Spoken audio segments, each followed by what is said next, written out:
Well, US President Donald Trump's latest post on Troika, Donald Trump has said, looks like we have lost India. That's what he has said. His comments come day after the SEO meet, the crucial SEO meet that happened in Tianjin in China, in which Prime Minister Modi, those visuals there of the SEO summit, that critical SEO summit in which Prime Minister Modi also met Xi Jinping and Russian President Vladimir Putin. And now Donald Trump has said, and I quote, looks like we've lost India. We've lost India and Russia to China. This is his latest social media post coming on the Troika. And this is just days after Indian Prime Minister Narendra Modi met with Russian President Vladimir Putin and Chinese President Xi Jinping. Now Donald Trump reacting to this in the midst of his threats of tariffs and also the midst of all the tariff war that's going on in this world. And in the midst of a changing world order that's standing up to resist the Trump tariffs. My colleague Aditya Rajkal joins us with more details on this. Aditya, there was a sense of toning down of the position of Trump in the last few days, especially after the SEO summit, which you covered so significantly. Tell us, what do we read into the latest post of Donald Trump when he says, looks like we've lost India? Well, Vasudha, certainly a big development coming at this hour with President Donald Trump not mincing any words, putting a very straight out Truth Social post where he says, and I quote, looks like we have lost India and Russia to deepest, darkest China. May they have a long and prosperous future together, President Donald J. Trump. That's the statement coming in. He's also posted an old picture of Putin, Xi Jinping and Modi together. This, in all likelihood, seems to be a picture from 2018, from one of the multilateral summits where the three leaders had met. So clearly, a big development coming at this hour. Trump putting out a position very clearly that India and Russia have been lost to darkest China. Attacking all three countries. This comes at a time when a very successful SEO summit has just concluded, where we saw Modi, Putin and Xi Jinping in a huddle, laughing and smiling. A very direct message to Washington, D.C. as well, that your bullying is not going to work. We are three powerful leaders of three powerful countries with great population, great resolve and resilience.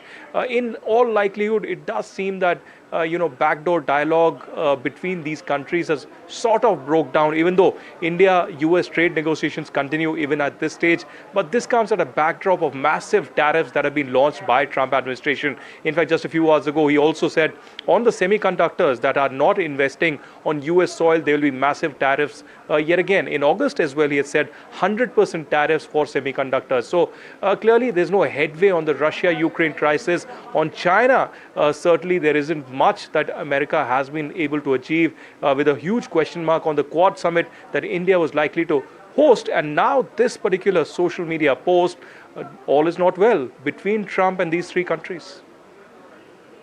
What are your sources in the MEA talking about the negotiations on the BTA that are still going on between India and US?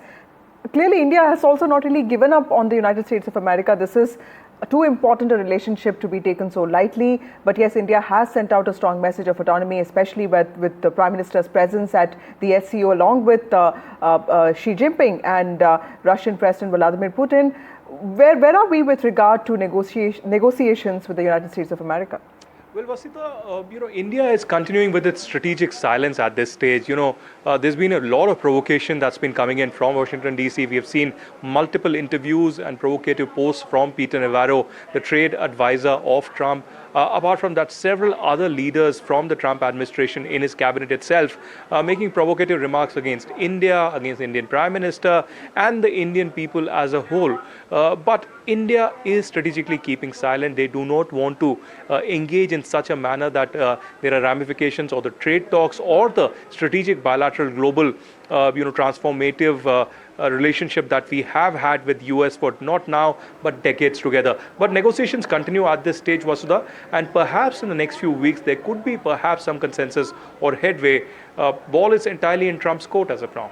Right. Also, Aditya, is it because India did not really take to the kind of bullying, surrender to the kind of bullying that the United States of America did with respect to India's relationship with Russia? We did not really stop buying that crude oil from Russia, or we did not even issue a statement saying that we would be doing anything with that regard. Is there a certain sense that Donald Trump is reacting like this because India refused to really surrender to that kind of attitude?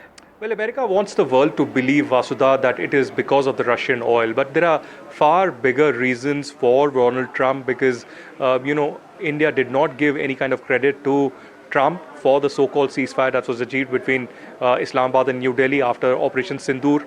India did not recommend Trump for the Nobel Peace Prize.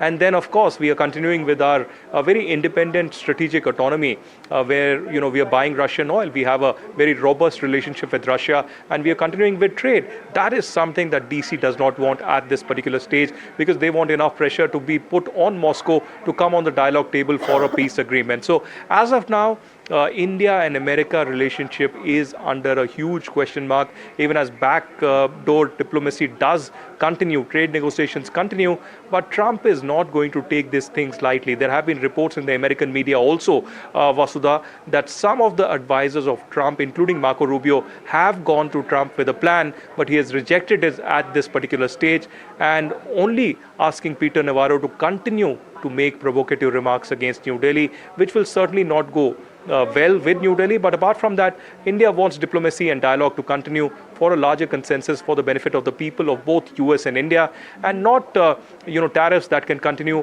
when you call each other strategic allies. Yeah, also let's go through what Trump has said today. He says, and I quote, "Looks like we've lost India and Russia to deepest, darkest China. May they have a long and prosperous future together." There's clearly a tone of sarcasm in there. How do you read this? And also, what can we expect in the coming days? An attack on the Troika. All three countries are being attacked. This is also a push further to Moscow, to Beijing and to New Delhi to come together. As I said, there might have been some differences that India, China and Russia may have had. But with Trump tariffs and with Trump's approach against these three countries, it's almost now inevitable that the Troika of the RIC will become a reality. Many have been speculating when that exact meeting could take place.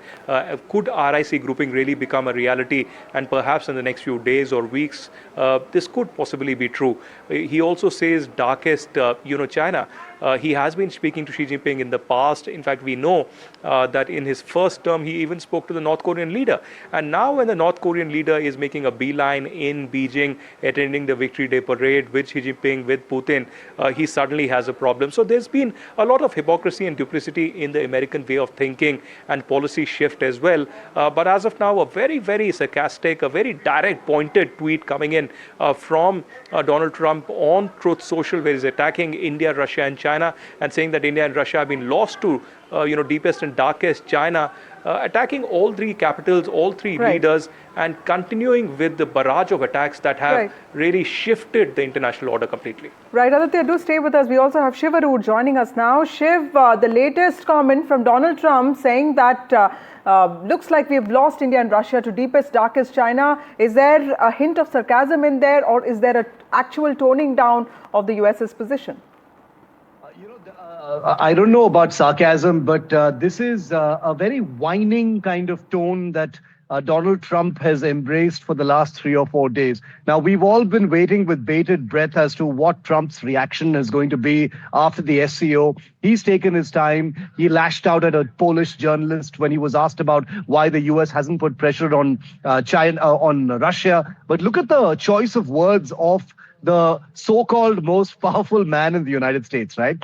Looks like we've lost India and Russia to deepest, darkest China. What does that actually say about Trump? A man who recently engaged with Putin in Alaska, a man who has had good relations with Prime Minister Modi, a man who has sought to take credit for conflicts being resolved in different parts of the world. And yet, he sounds like a whining teenager here saying, looks like we've lost India and China to deepest, darkest, India, Russia to deepest, darkest China. It sounds almost like he is lamenting the fact that he has simply not succeeded in getting two of the biggest countries in the world to align with his whims and fancies. May they have a long and prosperous future together. Please don't miss the subtext of what is being said here as well, Vasudha and Aditya, which is, may they have a long and prosperous future together, which means for the first time, the United States and Trump is actually acknowledging that China is in some ways an equal superpower. And in my way, in my reading of this, this is a strategic faux pas that is going to bring the ton of bricks down on Trump. Strategic analysts around the world are going to say, are you actually admitting that China is a superpower on par with the United States? Because so far, the geopolitical dictionary of Trump has always been that the United States is, holds the primacy as far as strategic power in the world is concerned. China may be our competitor, but they are nowhere close to us because they've got all these burdens. Here, he's actually saying, oh my God, India and Russia have crossed over to the dark side. They've gone to China. This is a way of saying China is equal to us. And I have a feeling he is going to regret using those words because they sound, frankly, like everything that Trump has said in the recent past. These sound, frankly, a little juvenile. It's very much keeping with brand Trump because he's made this almost, like a shooting match between the two sides, an ego massage, brinkmanship sort of competition, waiting to see who is going to issue that symbolic kind of ego massage towards Trump. Neither Putin has done it, Zelensky has not done it, and India has definitely not done it. I have a feeling, just to close that thought, I have a feeling that Trump is especially annoyed with India because his advisors must have said, India to kar dega. India will agree with you. India will align with you. Prime Minister Modi has shown so much affection to you politically. Wo to maan jayenge. And I think the fact that India did not do that has irked Trump endlessly. He was hoping that he would get an easy victory with India crediting Trump with the Sindoor ceasefire, etc. That did not happen. He's made this a much larger war. And I think every word, dripping with sarcasm, but also the meltdown of a hegemon who's simply not gotten his way in the last 3 weeks is writ large in this tweet.